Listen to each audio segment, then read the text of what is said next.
en Christ Jésus, il y a beaucoup qui sont encore dans le monde qui ont besoin de cette opération. Alors aujourd'hui, c'est le premier jour et nous croyons que ça va continuer. Si Dieu le veut, en tout cas, ça va prendre fin quand nous allons partir. Amen.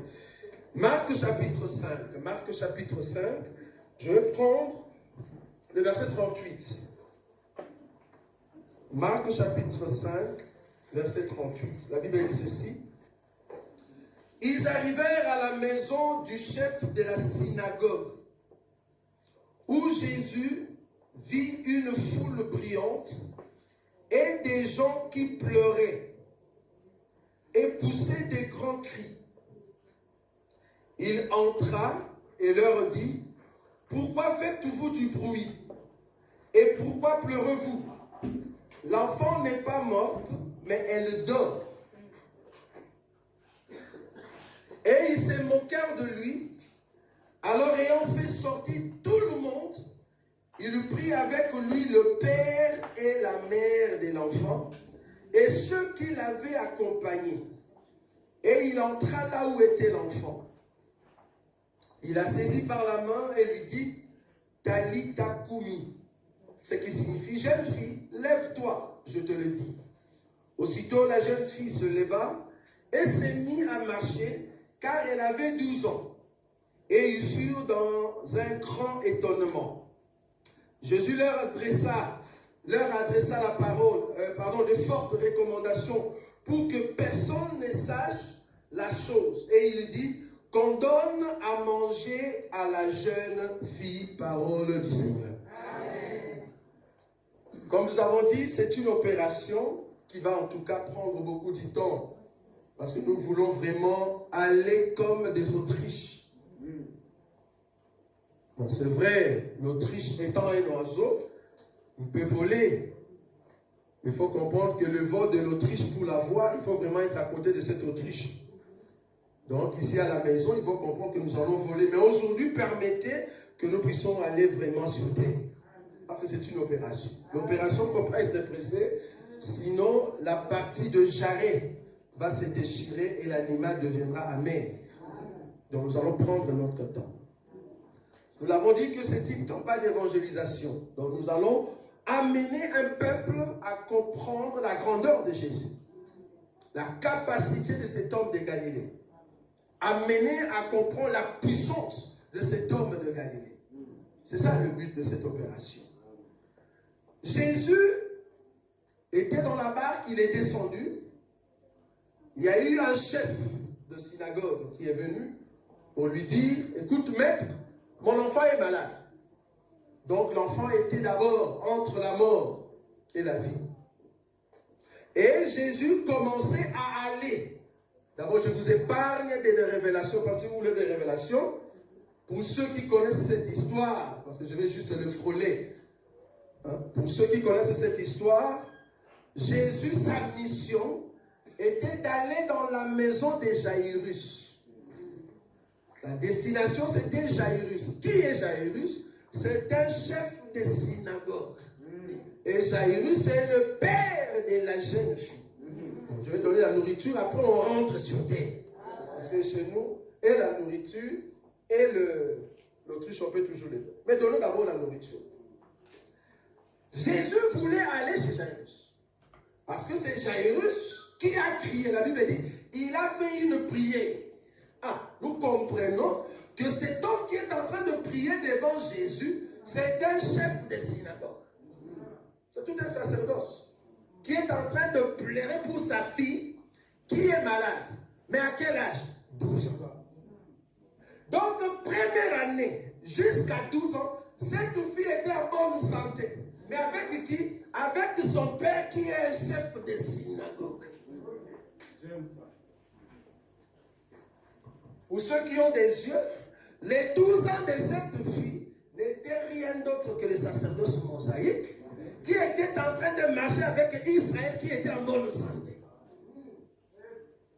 Mais en même temps, la première année de cette jeune fille, il y a une femme qui a commencé à la même année sa maladie.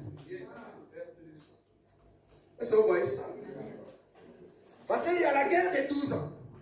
Il y a une qu'elle devient malade. Et il y a une autre qui devient malade depuis la première année jusqu'à la 12e année. Et la Bible dit, elle avait la perte de sang. La perte de sang ne s'arrêtait pas. Or, la loi dit, si une femme est en train de perdre le sang tout le temps, il faut le laisser en dehors de la vie, en dehors du corps. Parce que la loi consistait à une femme qui perd le sang mensuel, donc mensuellement, et il y avait une autre qui perdait son sang tout le temps, dont le sang ne s'arrêtait pas. Or, Israël perdait aussi le sang, mais son sang s'arrêtait. C'était un sang qui se perdait chaque mois. Et à un moment, ça s'arrête. Pourquoi? Parce qu'il y a maintenant le temps de l'ovulation.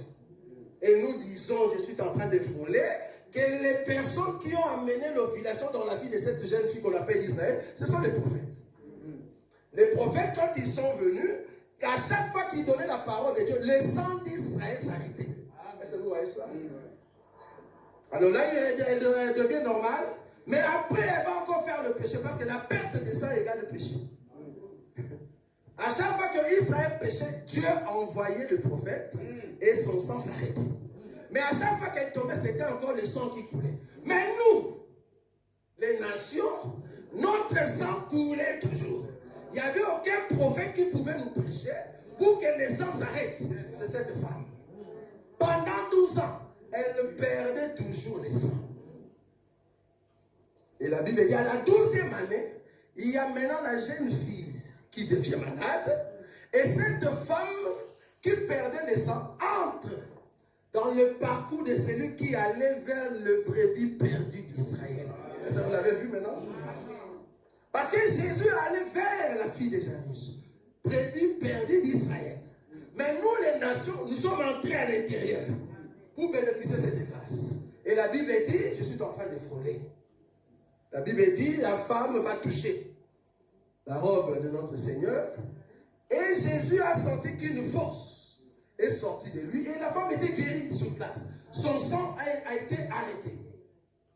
Or, comme vous le savez, nous qui avons des femmes à la maison, si elle a la perte de sang, la seule chose, ou les deux choses, qui peuvent faire que son sang s'arrête, soit elle est dans une bonne période, ou soit elle est enceinte.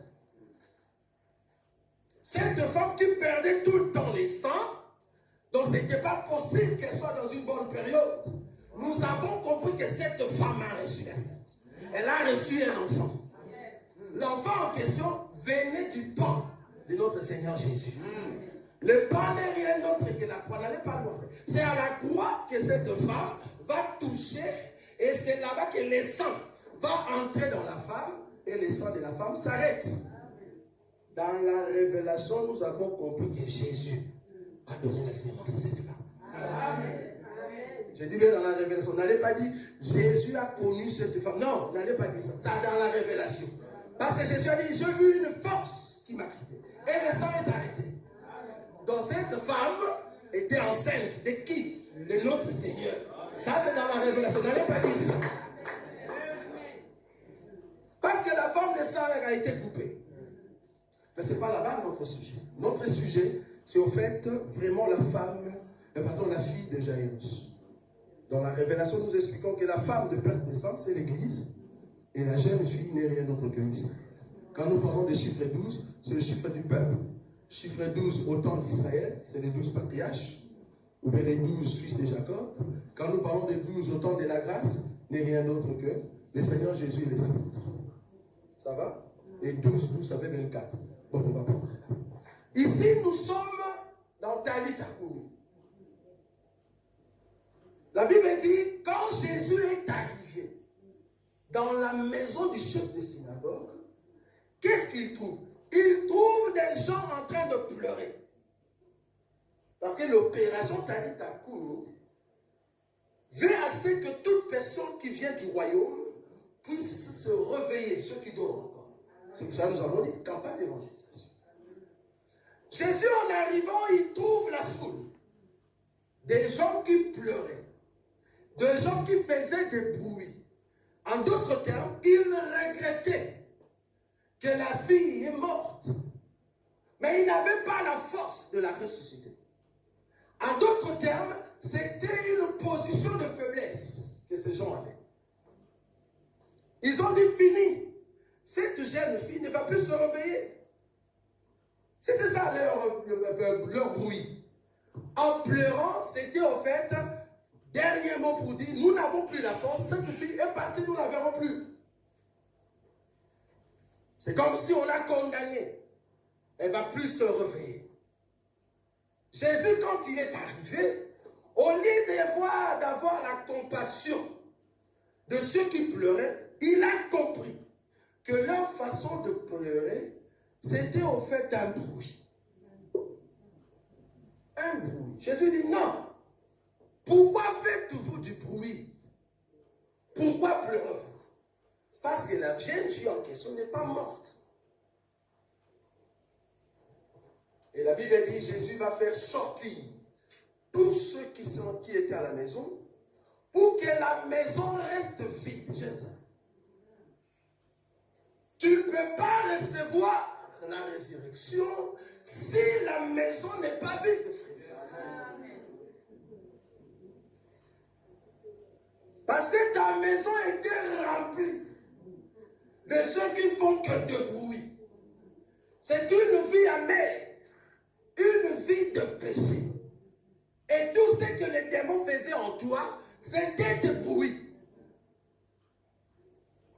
Et quand le Seigneur arrive, c'est pour amener l'intervention divine. La première des choses que Jésus va faire, c'est d'abord chasser tout le monde qui était dans la maison. Matthieu chapitre 12, le verset, je crois, 43.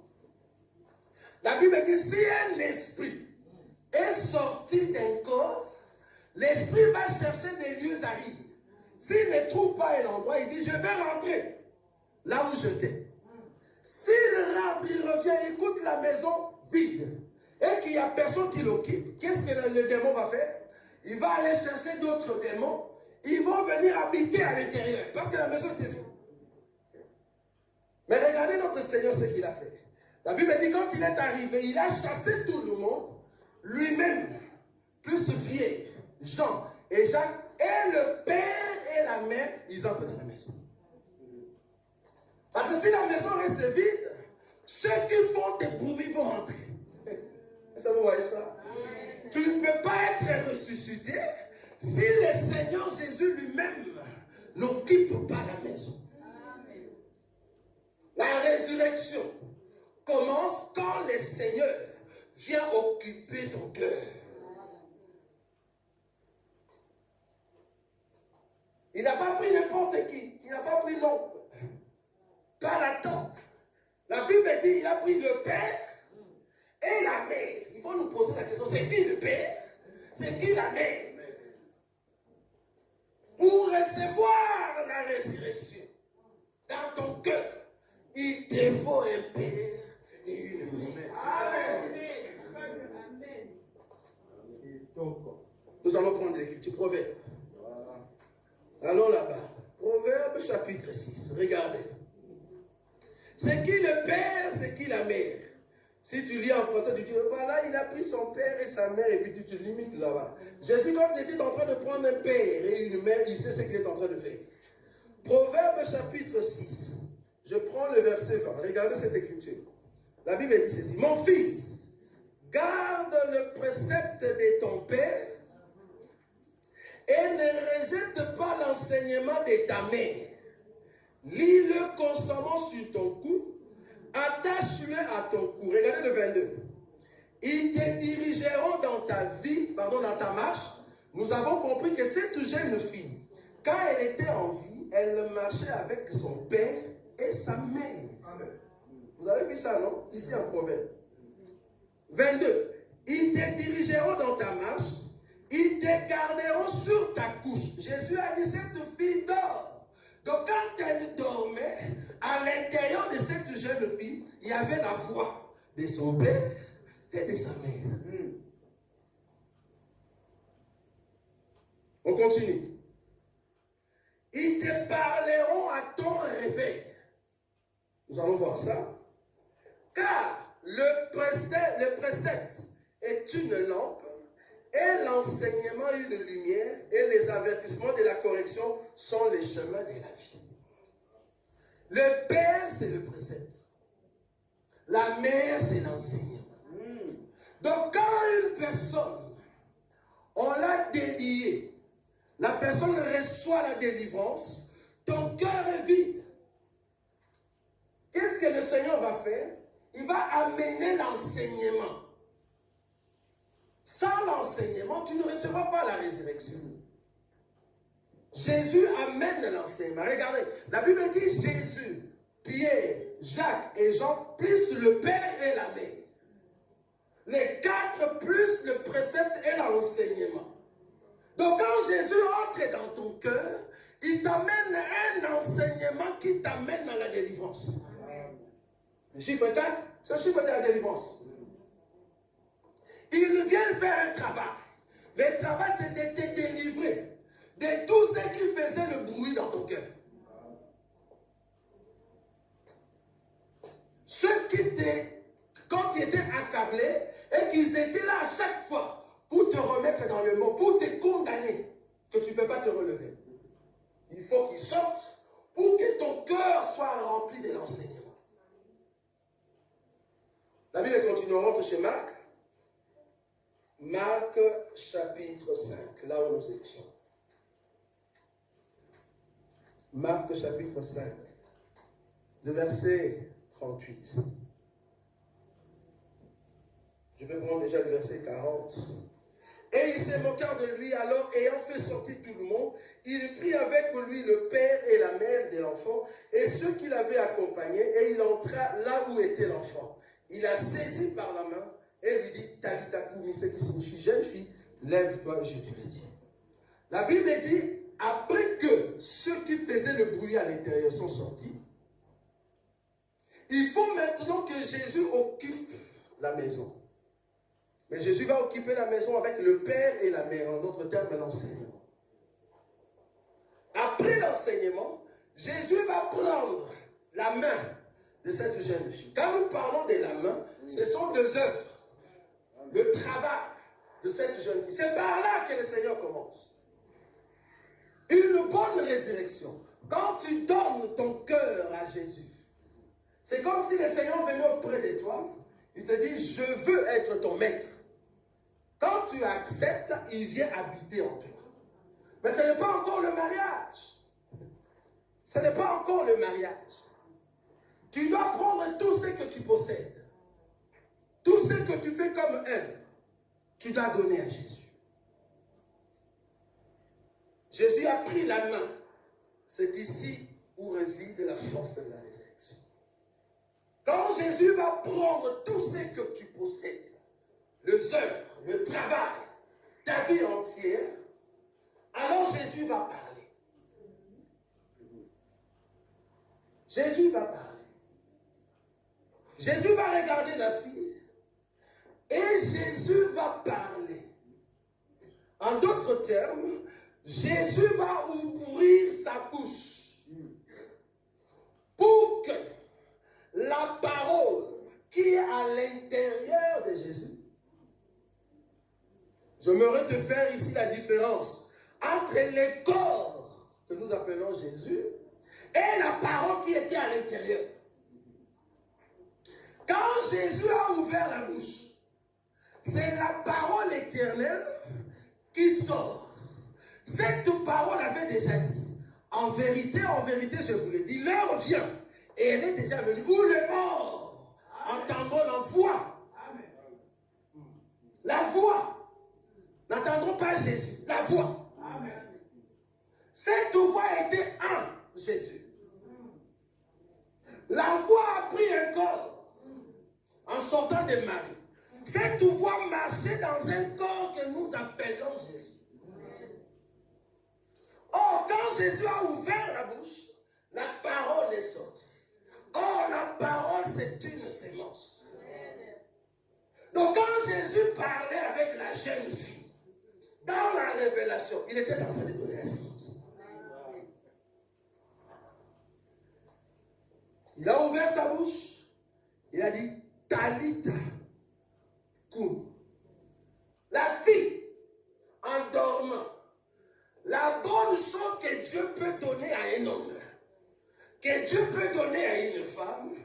c'est l'oreille.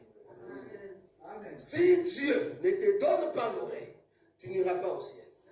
C'est pour cela que nous disons dans cet évangile, tous les sourds n'iront pas au ciel. Nous allons expliquer, n'allez pas loin. Je ne parle pas de la surdité physique. Je parle ici de sourds spirituels. Si tu n'écoutes pas le Seigneur, comment tu vas aller au ciel? Parce que la partie honteuse de la femme, c'est l'oreille. Si Ève n'avait pas donné l'oreille à Satan, Satan qui est aussi un homme, qui a donné sa sémence, Ève n'allait pas pécher. C'est pour cela que nous disons, dans la révélation, pas comme les branhamistes, que Satan a couché avec Ève. Nous l'expliquons. Comment est-ce que Satan a couché avec Ève dans la révélation? C'est le fait que le diable a fait sortir la sémence et que Ève a écouté. Nous ne parlons pas de relations sexuelles physiques, soit disant Caïn sorti là-bas. Non, ils ont pas écouté. Nous ici, nous parlons du sens. Que la parole étant une sémence, le fait que Ève a écouté cela, elle a donné l'oreille. Le fait de donner l'oreille, Ève était en train d'accepter la sémence du diable. Parce qu'il faut comprendre que l'homme qui était dans le jardin n'est rien d'autre qu'Adam. Ève avait déjà écouté Adam. Elle avait déjà reçu la sémence d'Adam. Or, Adam lui-même étant une femme, je suis dans la révélation, aidez-nous. Adam lui-même étant une femme, il avait reçu l'enseignement auprès de Dieu. Ça vous voyez ça? Adam étant une femme, a écouté Dieu. Dieu étant l'homme, il a parlé, il a donné la sémence et la sémence est entrée dans l'appareil génital d'Adam. Ça vous voyez ça? Parce que l'appareil génital de la femme, c'est l'oreille dans la révélation. Jeune fille, lève-toi. La fille qui est en train de dormir ici, c'est toi et moi. Nous étions morts quand on péchait. Mais le jour où le Seigneur nous a appelés, nous l'avons écouté non pas avec l'oreille physique, mais avec l'oreille spirituelle. Et c'est là-bas que nous avons accepté sa sémence. La sémence qui transforme. La Bible dit, Jésus a dit, Talita, Kumi, jeune fille, lève-toi. Et la fille a écouté. C'est normal parce qu'elle dormait. Elle dormait et la fille s'est levée. Après avoir écouté Jésus, pour comprendre que tu es une personne que Dieu aime, il faut qu'on voie en toi le réveil. C'est vrai, vous écoutez la parole de Dieu, mais si on ne voit pas le réveil, on se dit, est-ce que réellement vous êtes un enfant de Dieu? Tout enfant de Dieu doit manifester le réveil. Le réveil, c'est-à-dire, la vie y revient. Ouvrez les yeux, marchez, mangez. Là, ce sont des signes de la résurrection. Une personne qui n'aime pas la parole de Dieu, une personne qui ne marche pas avec Dieu, une personne qui n'écoute pas Jésus, c'est une personne morte. C'est une personne morte. C'est pour cela que la Bible dit que celui qui a le Fils a la vie. Donc celui qui n'a pas le Fils n'a pas la vie. C'est pour cela que nous disons les musiciens mondains, ils n'ont pas Christ, ce sont des morts.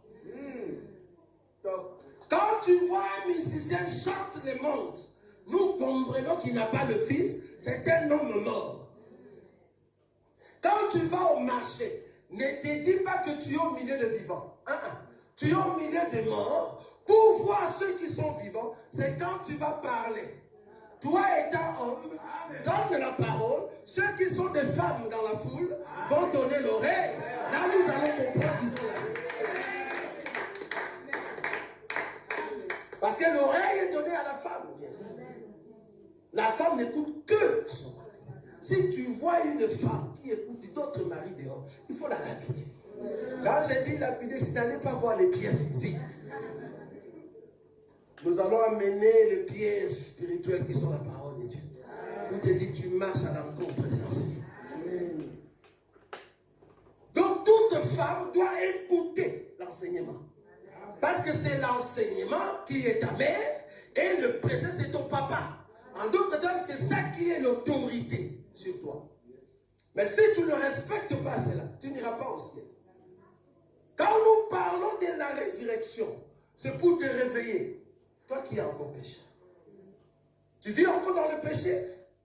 Il se peut que maintenant, le Seigneur est en train de toucher ta main, mais tu n'es pas encore réveillé.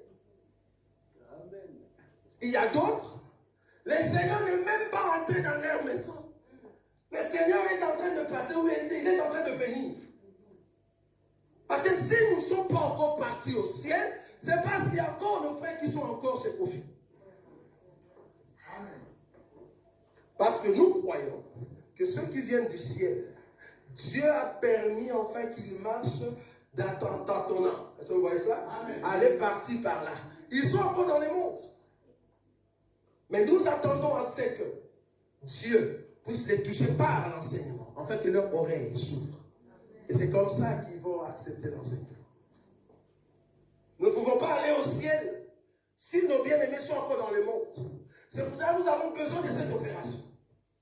Cette opération consiste à dire au monde que ceux qui demeurent dans le péché, alors que vous êtes un fils du royaume, vous devez vous ressaisir.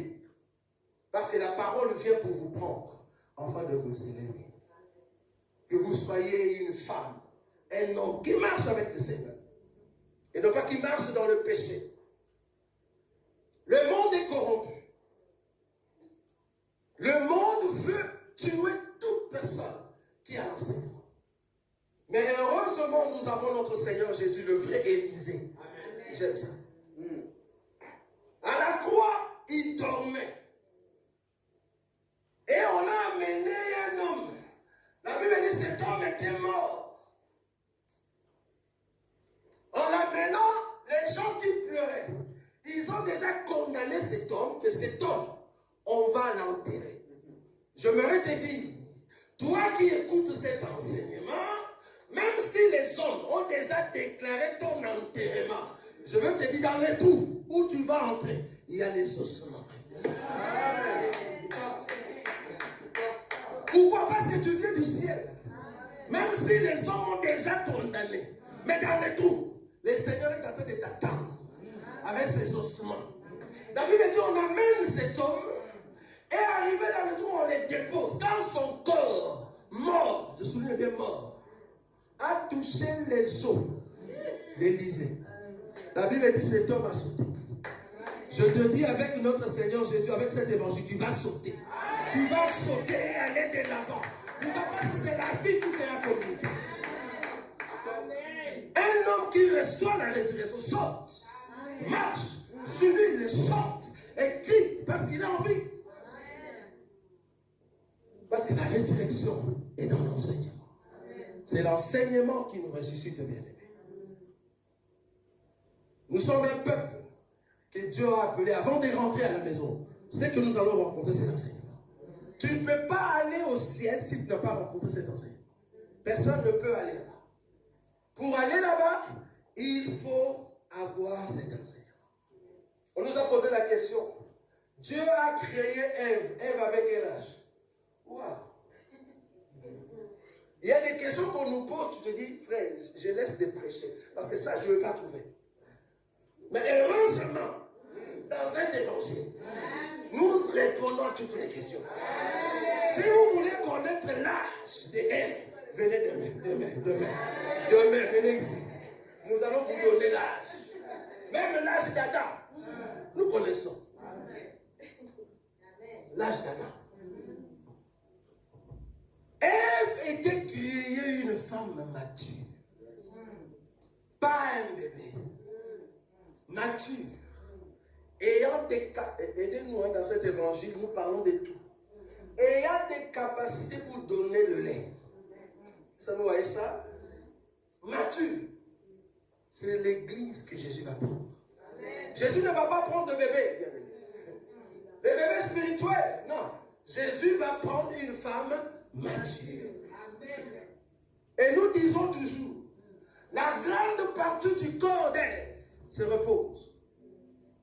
Ce que Dieu est en train de faire maintenant avec nous les vivants, c'est la dernière partie que Dieu va rajouter dans le corps que nous appelons Ève. Et c'est comme ça que Ève va s'élever. Qu'est-ce que je veux dire? Depuis Adam, Noé, Abraham, Isaac, Jacob, Moïse, tous ces prophètes d'or, c'est les corps d'Ève. Parce que quand la trompette va sonner, et nous, et eux qui sont morts, nous ne dévancerons pas ceux qui sont morts au son de la trompette, le mort en Christ, le prophète, ceux qui avaient l'esprit de Christ, ils ressusciteront premièrement et nous serons ensemble et nous allons monter. Donc les corps d'Ève se trouvent sous la terre et Dieu va prendre la partie qui est vivante, juste rajouter au corps. C'est alors que Ève va se lever et Dieu va dire, va vers Adam. Quand Adam va voir, Adam va crier, voici cette fois. Oh cher et j'aimerais te dire, c'est lui qui va nous dire ça. Ça sera Isaac. Parce que quand Isaac a rencontré Rebecca, il dit voilà cette femme qui vient. Ça ne sera pas dans la maison. La Bible dit c'était dans les champs. Les champs n'est rien d'autre que le zé. La Bible dit le Seigneur viendra dans les zé pour prendre le pouce qui est sorti de la terre afin de l'amener dans la maison de sa mère. Dieu va nous amener dans la maison de sa mère. Quand on dit mais, Jésus nous amène et il nous enseigne encore. Voilà pourquoi je vous avais dit ça. Ça, c'est encore un enseignement. Parce qu'il nous aime. Il nous aime. Bien aimé, la résurrection de ton esprit dépend de ce que tu es maintenant. Si tu sais en ton cœur que tu n'aimes pas les choses de Dieu, j'aimerais te dire quelque part, le veine n'a pas de sang. Si deux fois tu te dis, les choses de Dieu ne sont pas bonnes, aller à l'église, tu ne te sens pas bon, t'accrocher à la parole, tu dis non, non, non, c'est de passe-temps. Comprends quelque part tes veines, il y a le sang qui ne passe pas. Et ce que tu peux avoir besoin, c'est la parole. Mais il faut que le Seigneur vienne dans ta maison. Dans ta maison. Je dormais aujourd'hui, il y a cet enseignement qui est venu dans ma tête de l'amandier, peuplier, c'est ça, hein? L'amandier, peuplier, et puis plétane. Je ne sais pas si vous voyez Jacob qui est en train de mettre l'amandier, peuplier pour que les animaux soient raillés. J'aime ça.